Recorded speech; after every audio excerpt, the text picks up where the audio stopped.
very happy to be able to introduce my good friend and my colleague, Liz Armstrong, who is the curator of contemporary art from the MIA, which is the organization that we're partnering with for this series of films.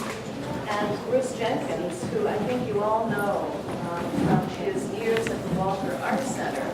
I don't know if we're a panel, but... Just to make a panel. Sorry, I meant to say discussion. And we both have just a few things we want to say because we tend to be monologuists, but then we can all turn this into a panel, so I would love that.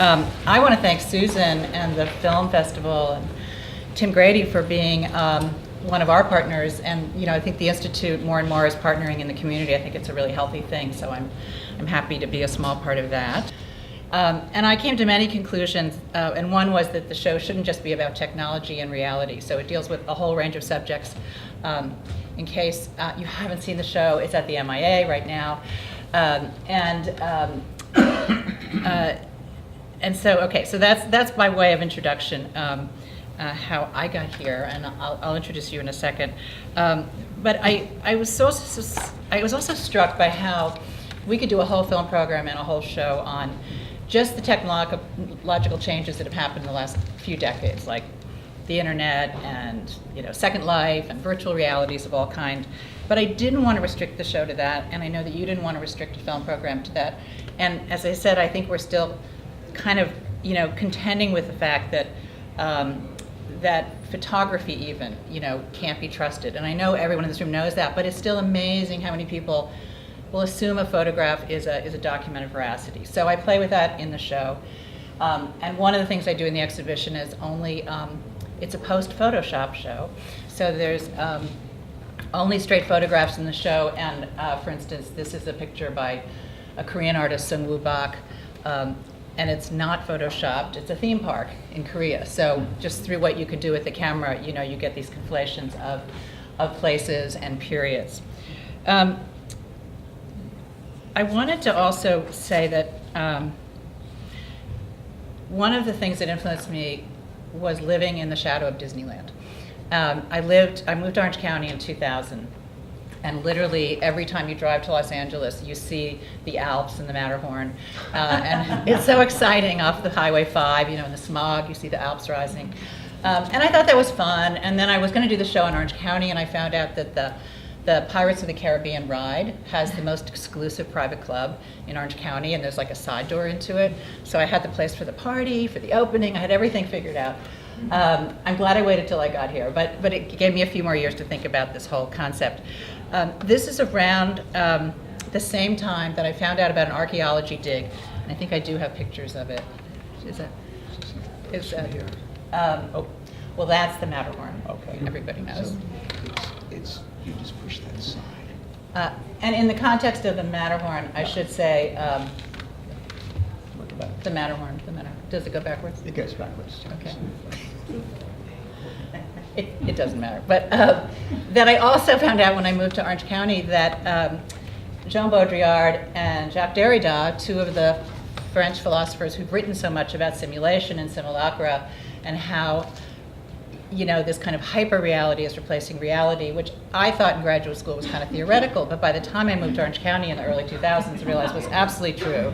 And I've been talking a lot to people about, their first visit to Disneyland and Main Street and how real it seemed and how, perfect it was. It was cleaner than clean and, brighter and nicer. Well, of course, that's a very appealing reality. And I know my kids felt like they'd already been to Paris when they went to Vegas. They didn't need to go to the real Paris. There's all these things happening very quickly. So I found that fascinating that those writers were there at that time too. And then another thing that was happening was this archaeology dig that I found out about north of Santa Barbara in the dunes. These archaeologists had been digging up fragments of sphinxes and pyramids, and these incredible details from the Pharaoh city. And a few of them were on view at a museum, and so I looked into it and found out that they were actually the relics from Cecil B. DeMille's 10 Commandments. And I love this idea that, because the story wasn't about faking anybody out, it was that was more fascinating, those relics, than, I don't know, a real sphinx up there. And the whole idea that these sort of authentic fakes were now something really intriguing to us that had a realness, because the history of film was old enough to have that. And by the way, they're almost the only relics from a silent film. I think the only thing else is Phantom of the Opera. There's a few things. So that was sort of influencing me. And then there's also something intriguing. An artist, I was thinking about how much film becomes memory. And an artist friend of mine named David Reed, who is an abstract painter, after college, after graduate school, he moved to New York, and he just wasn't painting what he wanted. So he went to the desert, Southern California desert, and he just kept painting, these abstract paintings. And then at lunchtime, he would go out and take a walk, take a break from the studio. And one day, he wandered across a little cave, and he just suddenly felt like this recognition, like, this is what I've been trying to paint. This is it. And then he realized it was a memory from The Searchers, his favorite film as a kid. And I started talking to people about childhood memories. Were they real childhood memories? Were they like a film that you experienced? So again, I don't need to tell you, but film is just incredibly huge part of who we are and how we function. I had to also just mention, in Southern California, there was a place called the Museum of Jurassic Technology. If you haven't been there, you really should go. And it's a fascinating museum that is more like a history of science, and there's all these fascinating kind of research and exhibitions. And Lawrence Weschler, the great writer for The New Yorker, was so curious about what was real and what wasn't in there. He started calling anybody who'd signed a label and was trying to find out, if they were true or not. He ended up writing a wonderful book called Mr. Wilson's Cabinet of Wonders. And as those of you know who've been there, this is not a museum, it's an art project. And David Wilson, who started it, went to Cal Arts. But it is a museum, and it's a museum about museology, about how cultural institutions establish fact and authority.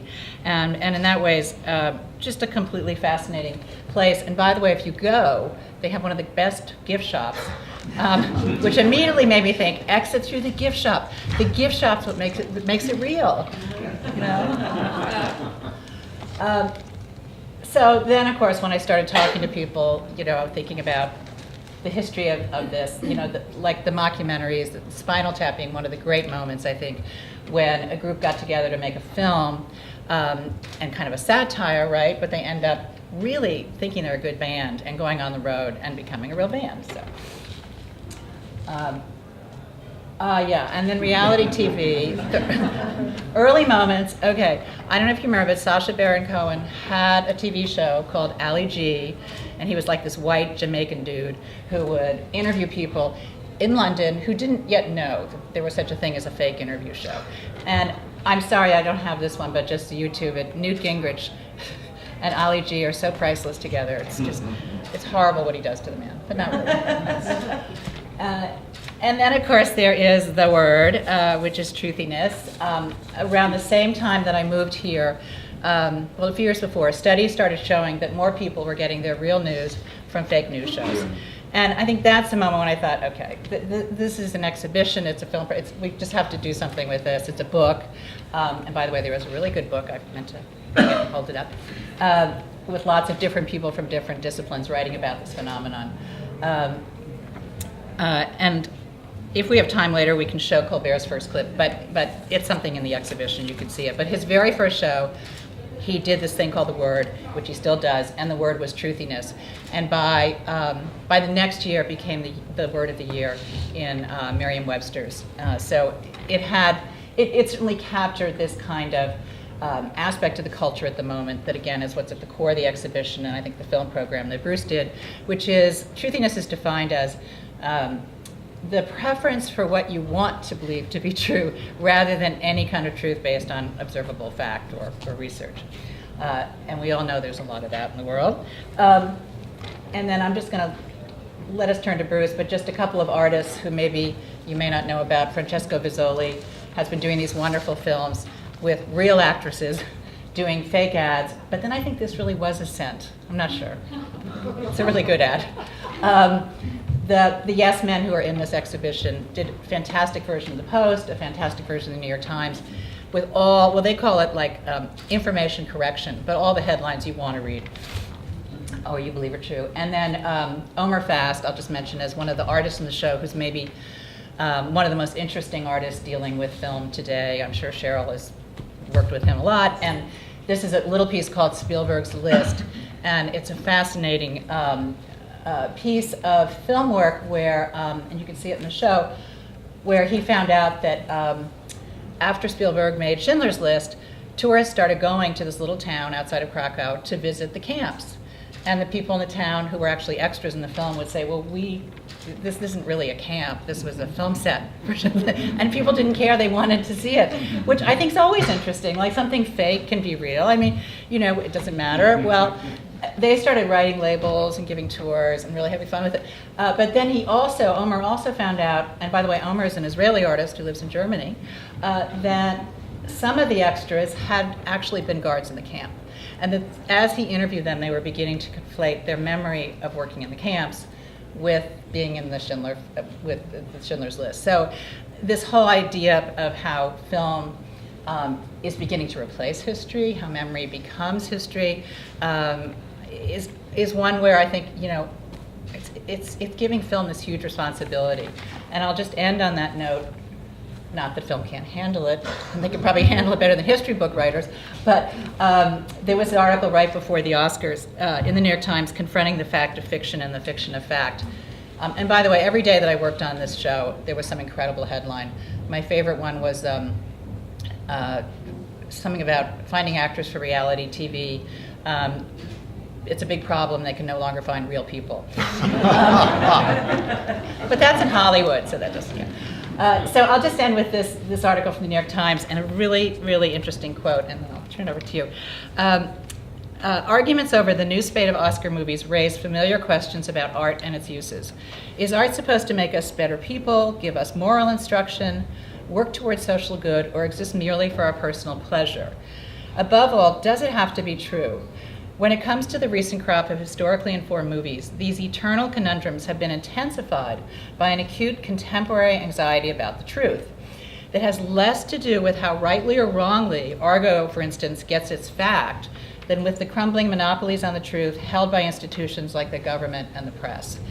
And I think that last line, the crumbling monopolies on the truth held by the government and the press, for instance, is really at the core of the exhibition I did at the MIA. It's really about how the once trusted sources of authority really are not reliable, and how do we replace them, and therefore how do we know what's true or isn't, and to what extent does it matter? And I'll leave it. We can come back to that hopefully when we have our panel. And, when the real experts come up here. I'm talking to a room of film experts. It's so intimidating.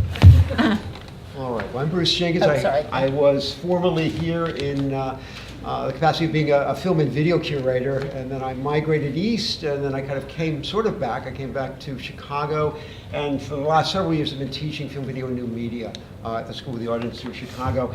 And in preparing for the festival, I went back to work I'd done for Liz's think tank. She did a think tank in 2010. And brought a group of scholars, many of whom are still connected in some way to the project, to talk about this notion of truthiness from a variety of perspectives. I wanted to take it back to what I thought was certainly, you might say linguistically, the most interesting moment. And that was the moment in which a new genre of film called cinema verite, cinema truth, emerged. And this is a period in the late 50s, early to mid 60s. And I was fascinated by the number of filmmakers in that period who understood that something had changed. As Liz noted, cinema, video, photography, they have certain powers to persuade us, to sort of convince us that this reflective surface is actually a window on the world. And filmmakers as early as the mid-1960s began to take that belief and slightly shift it. So I wanted to begin this by just kind of taking us back to that period. 1965 in particular is what I want to see if I can get us, if I can get my clicker here. There you go. This young man, this is Peter Watkins. He was a British filmmaker. He began work in the 1950s, late 1950s. He had done a film on the Hungarian uprising in 1956. I have to talk louder. And his approach to it was to use already a verite style of cinematography. But his masterpiece is a work done in 1965 called The War Game. And what makes, I think, The War Game so compelling was, one, it was banned by the BBC, not just in 1965, but for 2 decades. Two, it took not only this new thing called cinema verite, but it took all the old style of nonfiction filmmaking and put them together. So you had this document, a kind of what if, but a what if that's done sort of in the here and now. What if the Soviets were to drop a bomb on this part of England? What would happen? So let me show you the very opening moments of it. And what I think is lovely is how creaky he allows it to be. This is Peter Watkins. And then how he moves from this, it's a shift of it's not so much a shift of historical perspective, it's a shift of cinema historical perspective, going from, again, old school nonfiction, text, voiceover, voice of God, to verite. So you'll get to see his mastery over both modes. Intermediate-range nuclear missiles, which are at this moment pointing at military objectives in Western Europe. And to each of these locations, being those 25 key cities in which reside almost 1/3 of the entire population of Britain, Russia has probably allocated a further unknown quantity of thermonuclear missiles. Each of these cities and each of these airfields combine to crowd into Britain more potential nuclear targets per acre than in any other country in the world.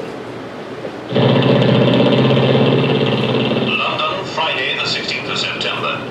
It's just been confirmed that late last night, in order to show collective communist support for the Chinese invasion of South Vietnam, the Russian and East German authorities have sealed off all access to the city of Berlin and have stated their intention of occupying the western half of the city within 48 hours unless the Americans in Vietnam withdraw yesterday's decision to use tactical nuclear weapons against invading Chinese forces. Here in Britain, Her Majesty's government has declared a state of national emergency to last the duration of the present crisis. As from 12 noon today, the central government will cease to function, and the administration of the country will be handled by 15 regional commissioners. Further, a network of emergency committees consisting of local councillors is now being set up in every major town.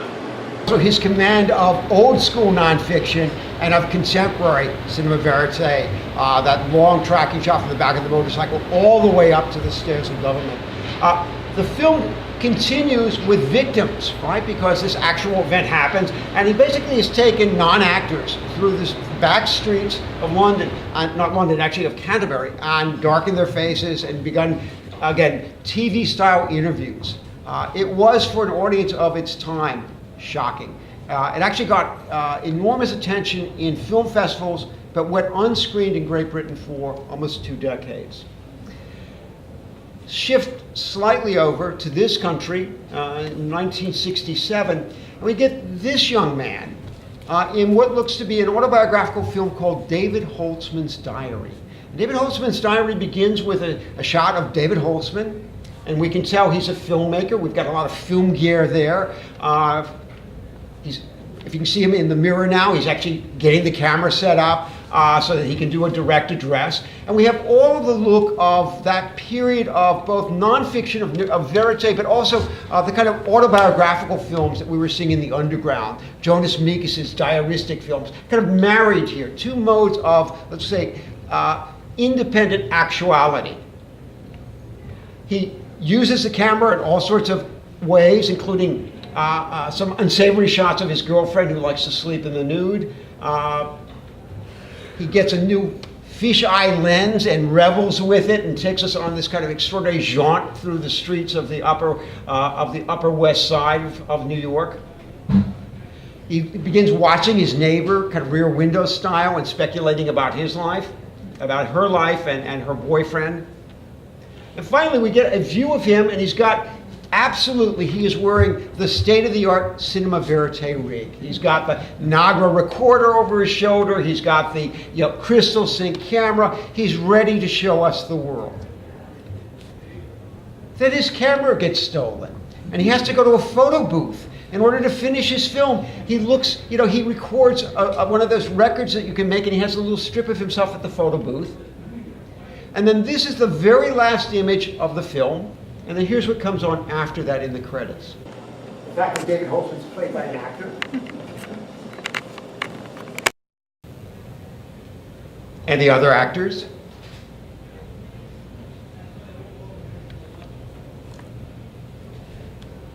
The actual cameraman, this is actually the man who did Woodstock, Wadley. The additional cameraman. And most shockingly, the director, Jim McBride. So what we took, for 70 minutes as being autobiography, as being actuality, as being as close to it, and in fact he invokes Godard. 20 films is truth 24 times a second, is in fact completely fabricated. One more example from this, let's call it this kind of early history of duplicity. There he is with, he remade Breathless. He was such a fan of Jean-Luc that he remade Godard's first feature film with Richard Gere. Okay. Shift back to England, and I think one of the great filmmakers, and also one of the great artists of the last quarter of the 20th century is Peter Greenaway, who was trained as a painter, has a rather extraordinary hybrid work, books, paintings, illustrated manuscripts, feature films, video, internet projects. He also did this amazing unpacking of Da Vinci's Last Supper, done as a large-scale public installation in New York at the Armory. A man of many talents. And one of his talents was to also, like Peter Watkins, revisit the belief system we have when it comes to documentary or nonfiction. And so he makes a film in the late 1970s called The Falls. And The Falls is a film that reports out, it's a database film, reports out 92 case studies of people who have been victim to the VUE, the Violent Unknown Event. Right? The Violent Unknown Event has happened in England, and he has gotten access to the records of 92 of these victims. Now there are hundreds of thousands of victims. How do you do a film? So he decides he's going to take everyone whose last name begins Falls, and there are 92 of them that fit into that part of the database. And so he makes a film about those 92 people who are drawn together simply because of the spelling of their last name.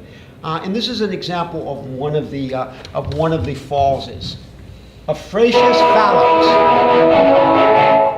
The violent unknown event had partially paralyzed the face of Afrasius Fallows, enlarged his heart, thumbs, and genitals, made him scruffy, softened and widened his feet, and thoroughly wrecked his career as a school headmaster. Afrasius regularly sought to relieve his depression by driving a stolen car around the traffic island in the center of Armstrong until the petrol ran out or until he was stopped by the police. He made a living through petty thieving, gardening, mimicry, Latin lessons, car stealing, bird identification, and occasional prostitution. His greatest source of pride was being secretary of the Abersock Audubon Ornithological Society, and his rented beach house at Capes Sand housed 6 seabirds, incompetent efforts at taxidermy, and eccentric systems of bird classification of his own invention. Afrasius strongly identified himself with Linnaeus and the hoopoo. 3 years ago, accused of embezzlement, he was unanimously dismissed from the Abersock Audubon Society. To display his rancour and his erudition in one gesture, he spent the 13th anniversary of the VUE stealing property from beach houses at Capes Sand that were owned by members of the Abersock Audubon Society who were not VUE victims. He stole an umbrella from the homestead, property of Mr. Herbert Armada. A pair of plimsolls, size 8, from Orinoco, owned by Mr. and Mrs. C. Fredcar. A pair of underpants from an unnamed beach house, owned by Mr. Harris Ripley. A second pair of plimsolls, size 5, from Oleander, owned by Mrs. Lily Armada. An anorak from an unnamed property. A pair of earrings from the unnamed property of Mrs. Frida Barr, who at the time of the robbery was Mrs. Frida Cowles. A third pair of plimsolls from the Pollyanna, property of Mrs. N. Depositan. A black full-length overcoat from the Olay, belonging to Mr. G. Godfrey. A fourth pair of plimsolls, child size 6, from the unnamed beach house, belonging to Mr. C. and Rodriguez. and a pair of brown shoes, size 8, from Enfield, owned by Mr. and Mrs. Stewardson. The Latin title, Eupupa Epox, and the English name of the Hupu are spelt out, respectively, by the initials of the stolen items and the beach houses. If the responsibility for the robberies was still in any doubt, the initials of the owners of the beach houses spell out Acfratius. Additional anagrams, acrostics, and sum totals are fanciful. Once put on the track, the Abersock detectives could not be held back. Acfratius was easily caught, as he intended to be. He pleaded. I think you get the sense. So he's using every of, again, non-fiction reportage, text and image, voiceover, these long continuous takes, the kind of assembly of evidence, the fact that the evidence actually spelled out the name of the perpetrator, to give us a sense of not only his mastery of the medium, but also a kind of playfulness in creating what is, at the end of the day, an extraordinary science fiction film done in the mode of documentary. Now this brings us, I think, closer to the period in which the series of more R-E-E-L takes place, and particularly with this figure. So this is a kind of discontinuous history of artists who have understood the codes, the protocols, the mechanisms by which we give our undying belief to the veracity of what we're seeing, and then who begin to tweak it. And begin to tweak it not only to have us question the medium, but also to question our understanding of the world itself. And I think the contemporary master of this is Werner Herzog. And of course, if you open your program to the mid-section, to where the fold is, where the staple, you'll come to an amazing piece he wrote in 1999. It was actually my swan song at the Walker. The last Regis dialogue we did was one with Werner Herzog and now the late Gene Siskel, not Gene Siskel, Roger Ebert. Roger Ebert was that one. Roger Ebert, who I think actually brought out a great deal of these ideas in his conversation. So here it is, Lessons of Darkness, and it's 12 points about essentially what it is in traditional nonfiction film, and particularly in verite, that he doesn't believe in, and what he sees in his work doing. And it really is a difference between, as he calls, kind of facts and truth. And he's particularly looking for this poetic and ecstatic truth that he manufactures by taking aspects of actuality and shifting them into a different register. So, for instance, in Lessons of Darkness, which is actually the title he used, or the subtitle he used for this document, the Minnesota Declaration, he takes what essentially are very compelling images of the post-Desert Storm era. This is 1991, 1992 in Kuwait. He takes these images, I don't know, we'll go through them a bit, get one more, and reimagines them as science fiction. Right? So he never identifies this as Kuwait. He never identifies these teams of firefighters. He, in fact, begins this with a Blaise Pascal quote about the constellations erupting, and gives us a sense that this may be a planet in the solar system, but not necessarily our own. And we get this kind of defamiliarized introduction to what is an extraordinarily compelling and extraordinarily dystopic war zone. A war zone that we have had a responsibility in, that the world at large has had a responsibility in, that is now this otherly landscape that Werner Herzog sails over in these kind of magnificent shots, but there are also horrific shots, and there are also ways of having us deal with the reality that we tend to glaze over when it's on CNN, that we tend to glaze over when it's just news, but now in a different register, we find the dystopia truly disturbing. One of his other great films from this same he called these back then directed documentaries, Little Dieter Needs to Fly, was about a German who was so enamored with flight that he ended up coming to the US, getting trained as a pilot, and then joining the US Air Force and going to Vietnam, crashing, becoming a prisoner of war. And Herzog, basically, in order to do this, takes Dieter back to Vietnam. One more time. One more. Okay. And has essentially actors come and reenact his imprisonment, reenact his escape in a very compelling way. So we're actually at these particular locales. Then about 5 years later, he decides he's going to make a fiction film with Christian Bale and one more. We Get Rescued On. All right? So the same exact story, but now done in completely as a fiction feature, even though it's based on a documentary. So wonderful mixing. And I just want to share, I'm going to talk a little bit about these at the screening today. Some of the more real shorts. This is an extraordinary French, we'll go to the first one. This is the image. Okay, so we have Lessons of Darkness, which showed yesterday. Today at 5:45, the Great Ecstasy of the Woodcarver Steiner. Basically, it has a kind of autobiographical dimension to it. Werner Herzog grew up in a small German alpine village. He himself was a skier. He himself was briefly a ski jumper. His ambition as a teenager was to be a ski jumper. And then he discovered something called the cinema. And he decided he would be a filmmaker. And one of his early nonfiction films is a portrait of this remarkable champion ski jumper from Switzerland, who is also by day a woodcarver, who he imagines in this kind of superhuman way taking on extraordinary danger. And so the film is a kind of existential, it's definitely a ski jumping movie with a difference. It's really this existential look at human life, at our capacity to go beyond our own boundaries, and at the kind of troubling consequences of facing death as part of one's practice.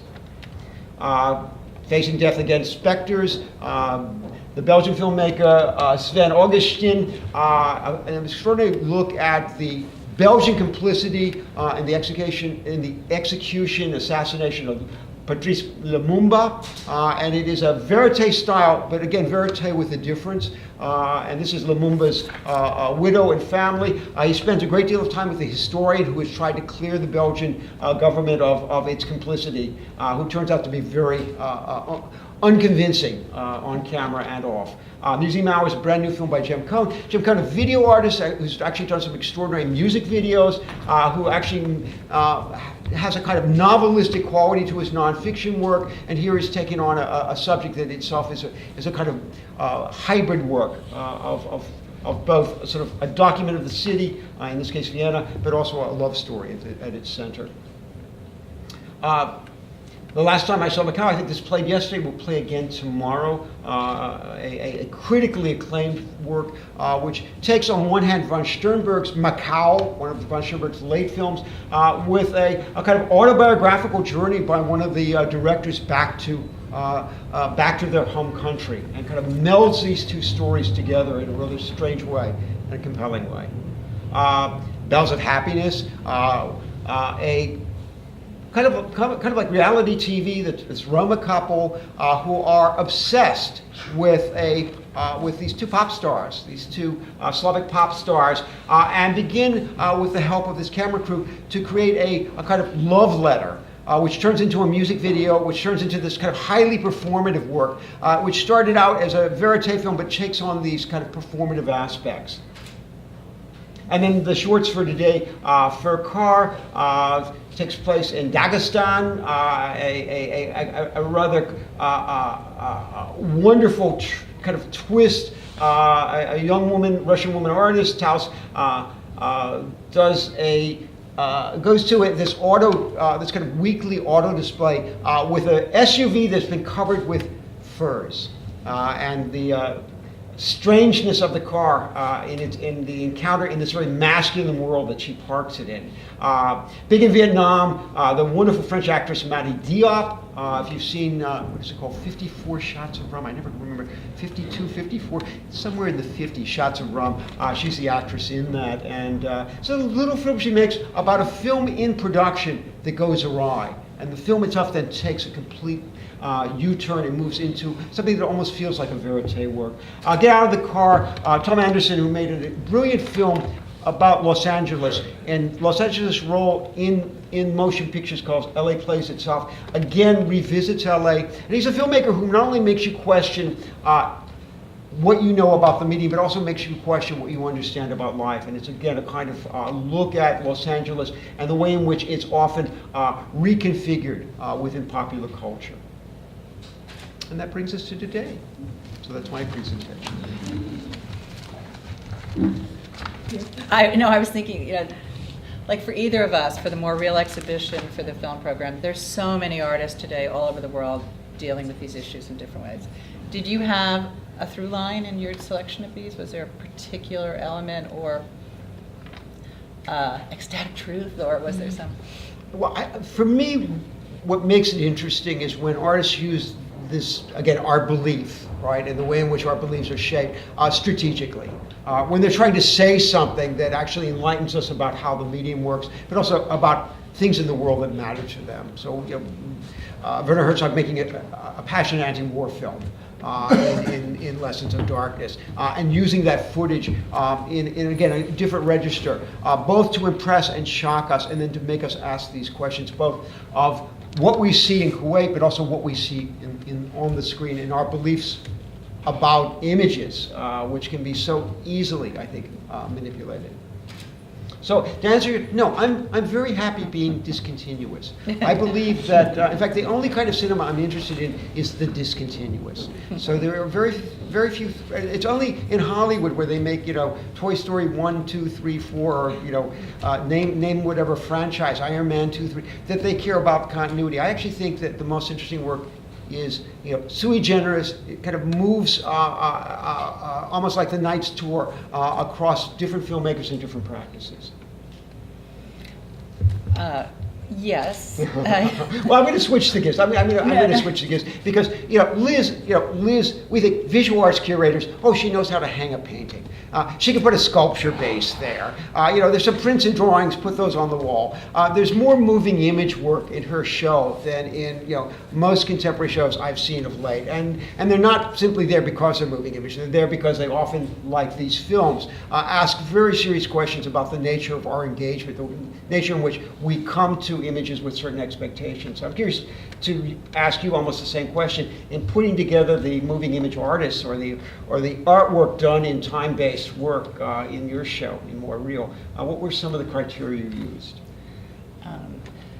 Well, it's a long answer to that is that the reason I wanted the word real and truthiness in the title was that that's a really important question. What's real and what's true, and how do you distinguish between them? What does that mean? Because I think we use the words too loosely. I was struck by Stephen Colbert. Okay, I'll admit it. I'm like a real fan because I think, here's this guy who's a comedian, and he, expects us to recognize that he's not a blowhard conservative pundit, but he's a comedian with what I would say is an ethical compass. So for me, it was, there's a reason he pinpointed truthiness. There's a reason, that he's doing the fake show. It is all about exposure and questioning the stuff that is passed off as real. And so I'd say in the end, for me, it was an artist who wasn't just entertaining us, who wasn't just exposing something, but there was a sort of deeper ethical compass at work.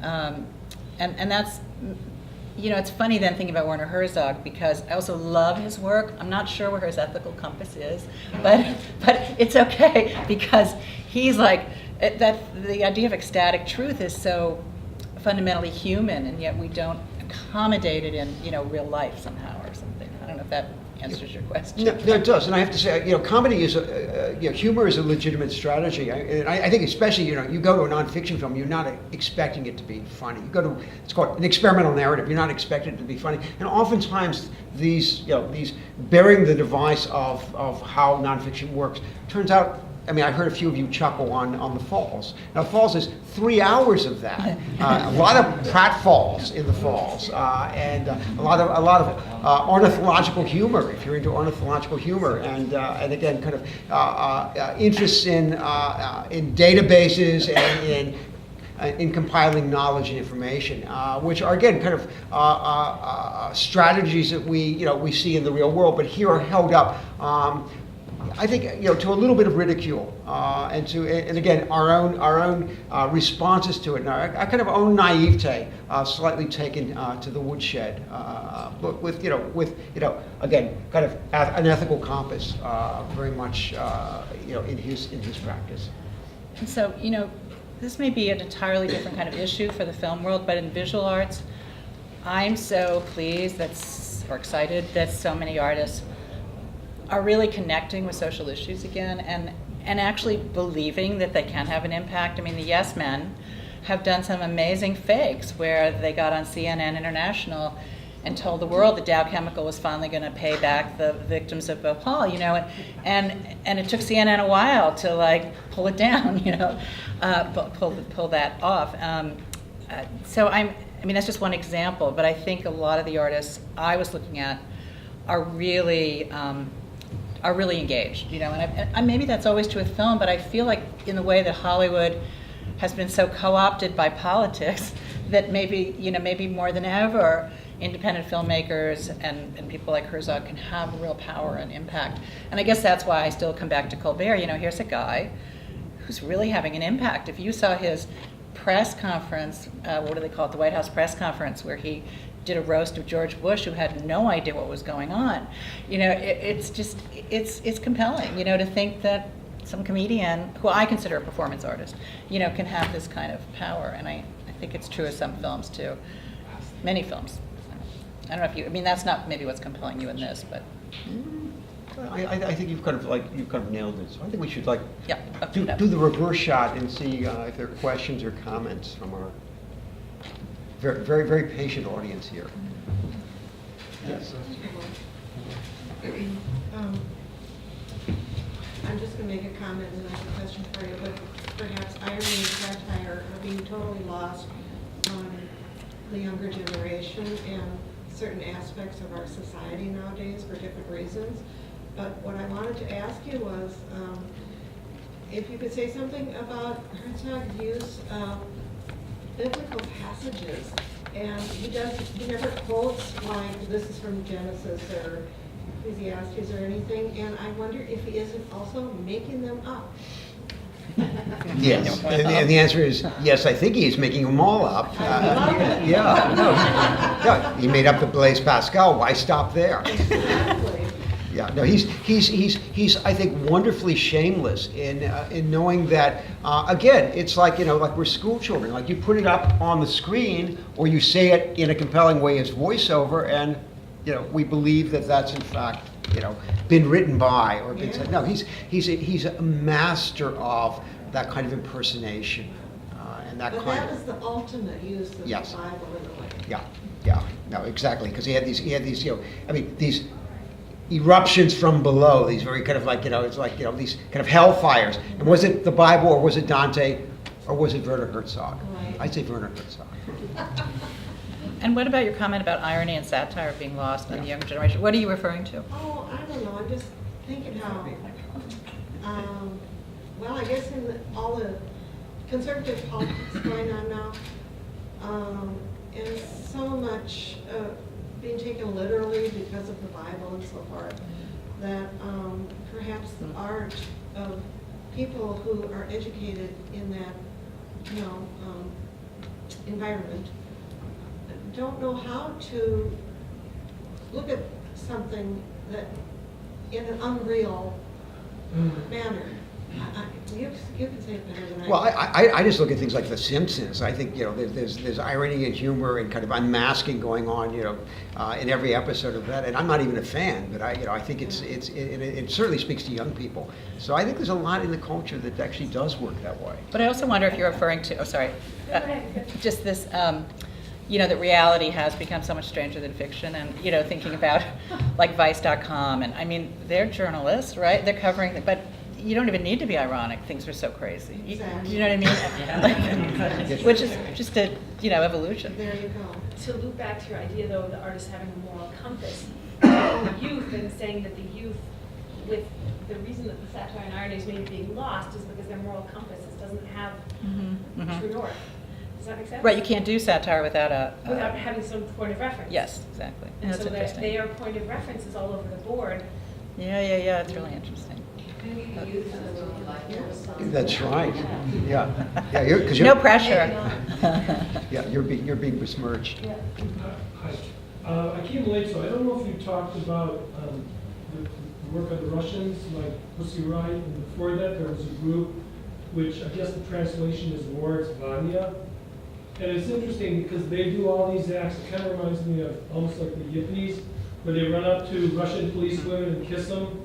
Yeah. Or they did a thing where they knew that when a certain light structure was going to be, when a bridge was going to go up, it was going to be an erect penis and stuff. So they do this stuff knowing that it's going to be a mediated reality. And then it's interesting because I was visiting the artist James Benning of California Institute of the Arts. And he posted a bunch of this stuff of theirs online. I think it was either Vimeo or YouTube. And what he did was he just posted the footage. And I don't know if everybody in Russia had access to the footage with no translation or whatever. And they were, I think the Vanya group is sort of pre-Pussy Riot, some of the same people. But they do stuff knowing that they're going to be on camera. Anyways, he did some stuff with it where he posted it. You can't no longer get it because he asked them to take it off.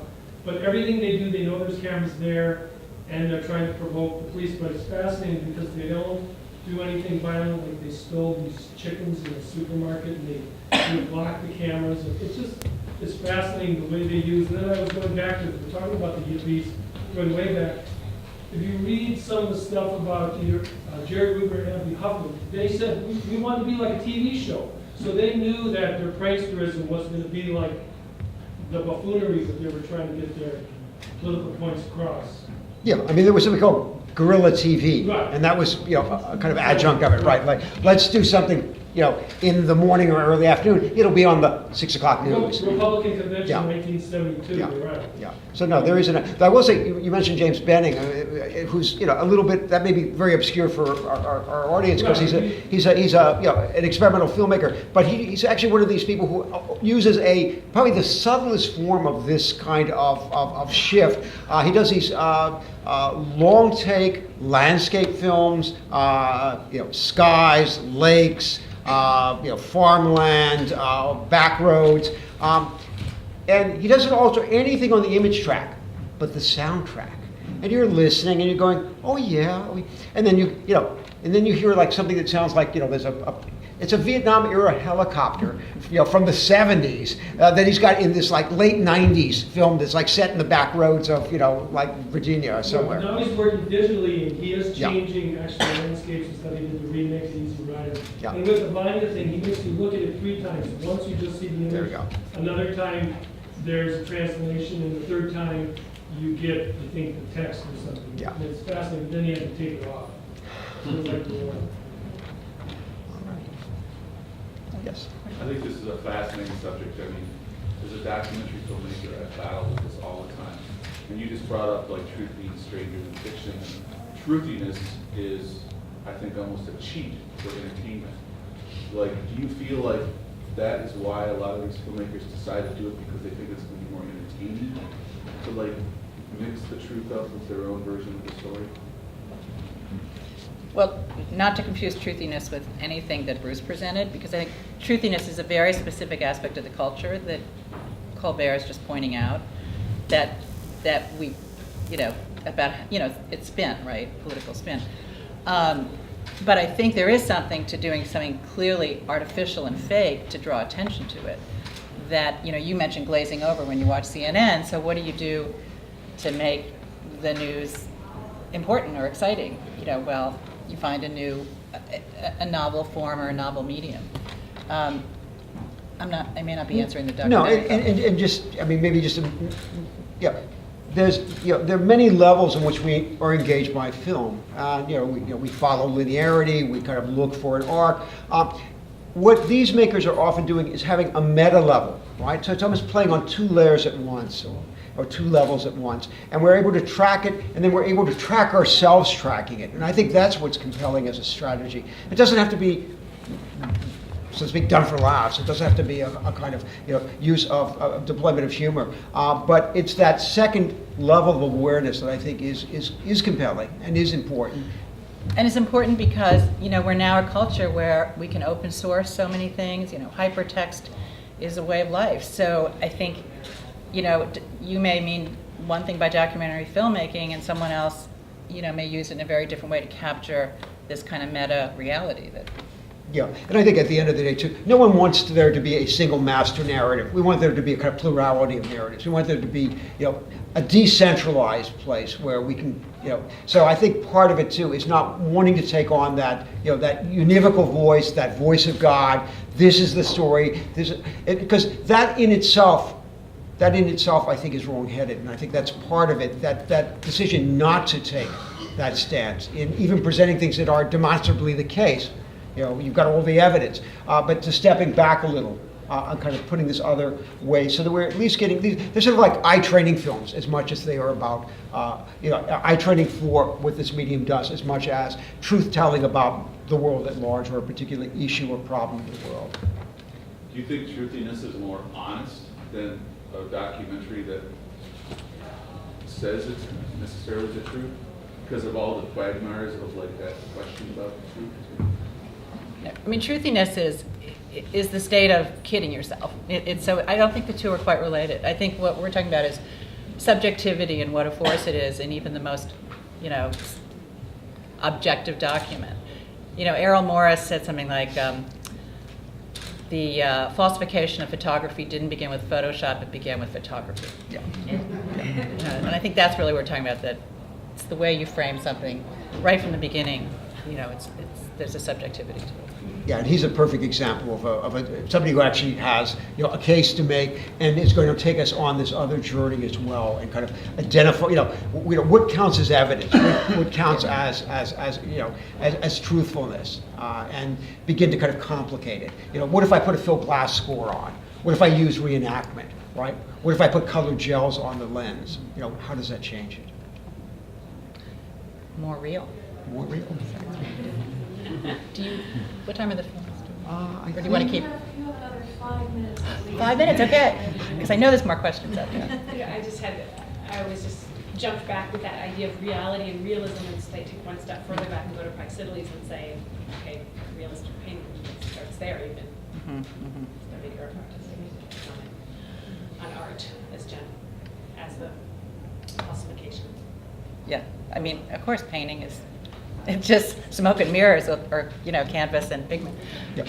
And let me actually just put the Errol Morris, because Errol Morris could easily have been in the series. We couldn't get his most recent film, but we have to know that Errol Morris is only a filmmaker today because Werner Herzog bullied him into making his first film by saying, "If you make your first film, I will eat my shoe." And he made the film, and Werner Herzog ate his shoe. And Les Blank, yes, exactly. And Les Blank, who just passed away, a great documentary maker of regional culture, of cooking, and all sorts of music, documented the shoe being eaten in Berkeley, California. Yeah.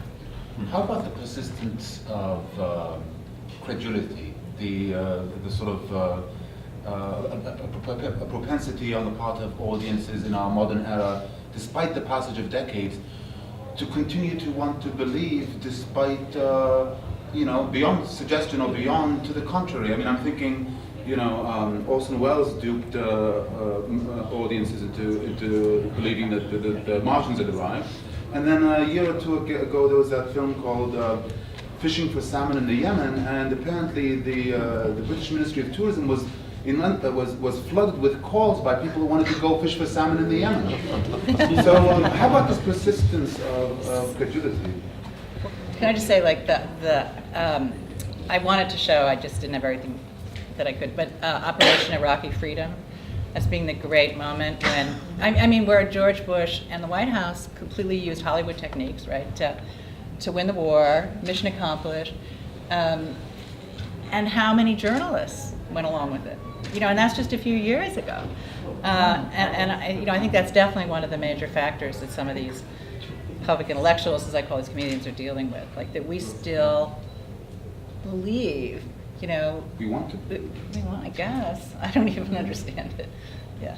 Or there might be films like Red Chapel, for example, or The Ambassador. I think they've been played at this festival in the past, right? About really going in and creating, you've seen those films, creating a completely false setup, such as going into North Korea or going to Africa and pretending to be an ambassador. He does kind of things as well, such that you want to believe answer that his these guys Is that it? are Cheryl, can you speak up just a little? Could you just repeat that so everybody could hear? Oh, sorry.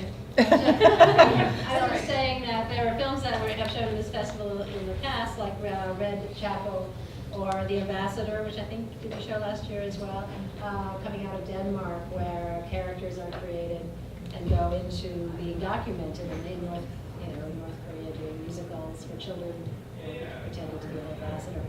And you believe, it's set up. It's a moving this along in a sense of credibility.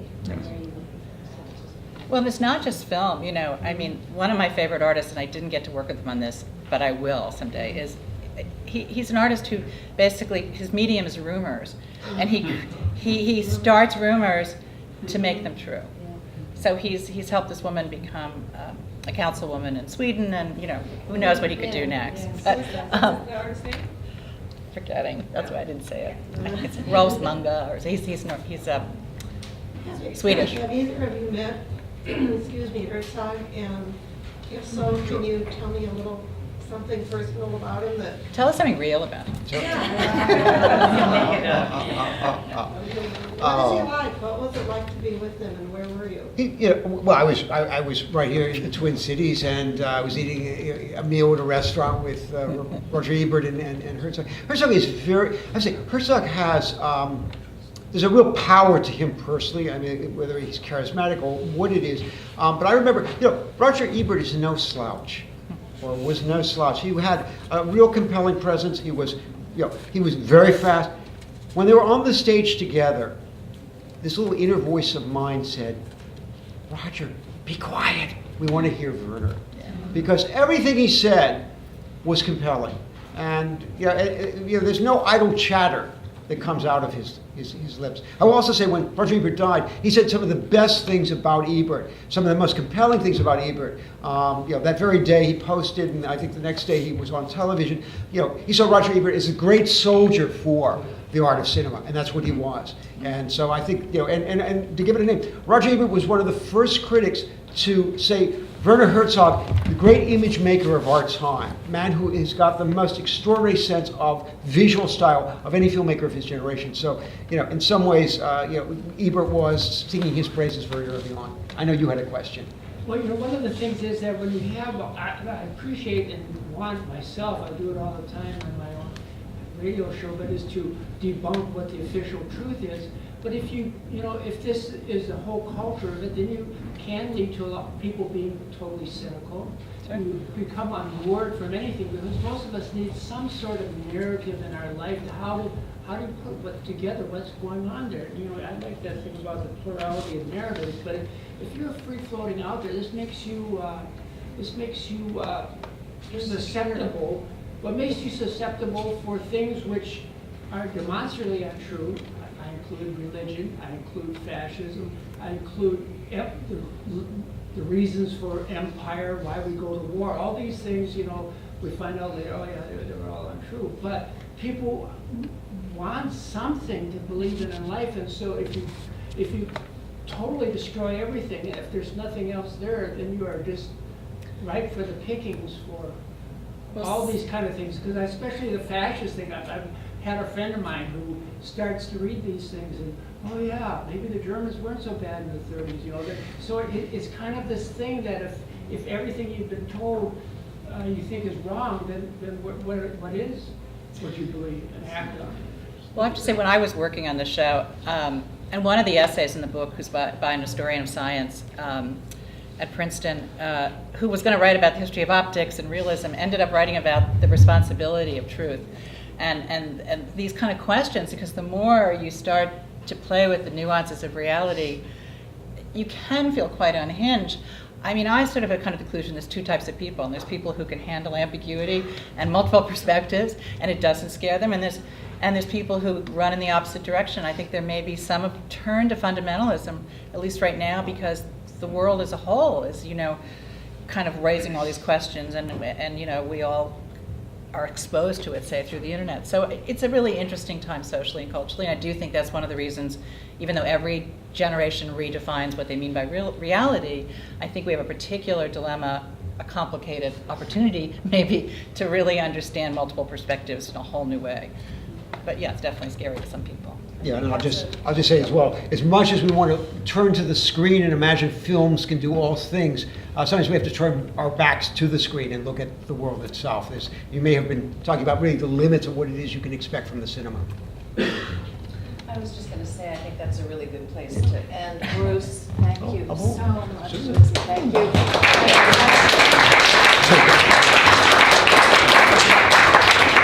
Really, thank you both so very much. I hope this has piqued your interest, not only in the More Real program, which is going to be, I'm sure, enriched by what you've just heard tremendously, but also there are many other films throughout the festival that explore this same reality and fiction idea. And so I think you'll approach the festival in a new way as a result of this discussion. I'm sure I will. So thank you both so very much for being here.